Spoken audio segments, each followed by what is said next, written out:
ভাইদেরকে অনুরোধ করছি, আপনারা কেউ চট্টগ্রামের প্রশাসনের সাথে খারাপ ব্যবহার করবেন না, কারণ আমরা সকল প্রশাসনকে দোষ দেই না।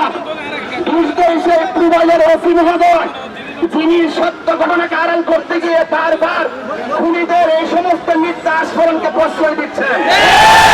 এই জন্য আমরা প্রশাসনের হাইকমান্ডকে জাগ্রত করতে এসেছি, অনতি বিলম্বে আমার ভাই শহীদ রইসউদ্দিনের হত্যাকারীদেরকে গ্রেফতার করতে হবে।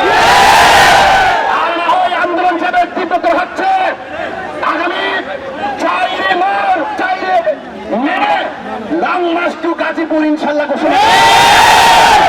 এরপরের কর্মসূচি হবে হরতাল, হরতাল, হরতাল। আল্লামা শহীদ ইসলাম ফারুকীকে শহীদ করার পরে আমরা হরতাল দিয়েছিলাম, পান্থুরবিহীন করা হরতাল দিয়েছিলাম। আজকে শহীদ রইসউদ্দিনের হত্যাকারীদের বিচারের দাবিতে আগামী কর্মসূচি হবে ইনশাল্লাহ হরতাল, যেখানে একটি রিক্সা রাজপথে চলবে না। আজকে আমার ভাইকে মেরেছে, কালকে আপনার ভাইকে মারবে, খুনিদেরকে প্রশ্রয় দেওয়া হবে না। ইন্টারিম গভর্নমেন্টকে সতর্ক করছি, মব সৃষ্টির মাধ্যমে মিথ্যা অভিযোগ দিয়ে যেইভাবে মানুষকে হত্যা করা হচ্ছে, মনে হচ্ছে সারা বাংলাদেশ খুনিদের রাজ্য হয়ে গেছে। সেটা আমরা কখনো বরদাস্ত করব না।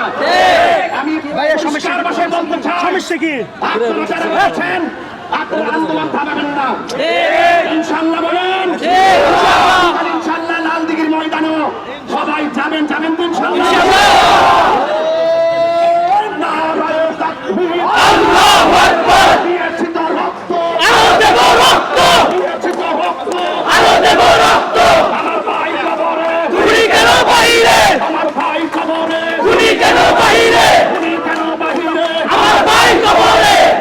সম্মানিত সমাবেশ, এই পর্যায়ে বিকাল 3টার আগামীকাল আপনারা বিকাল 3টায় চলে আসবেন।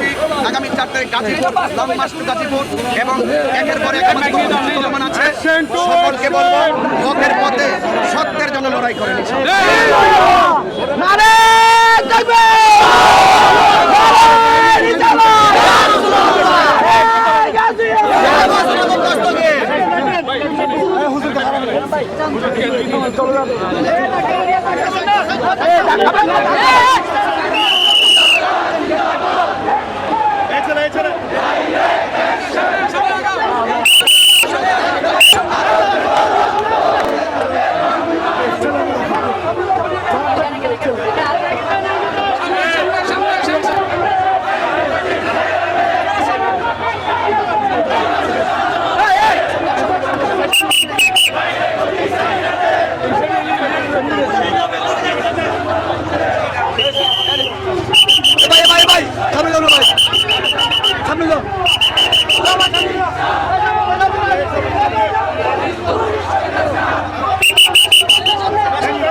ছবি তুলতে হবে।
সামনে যান, আরো সামনে যান।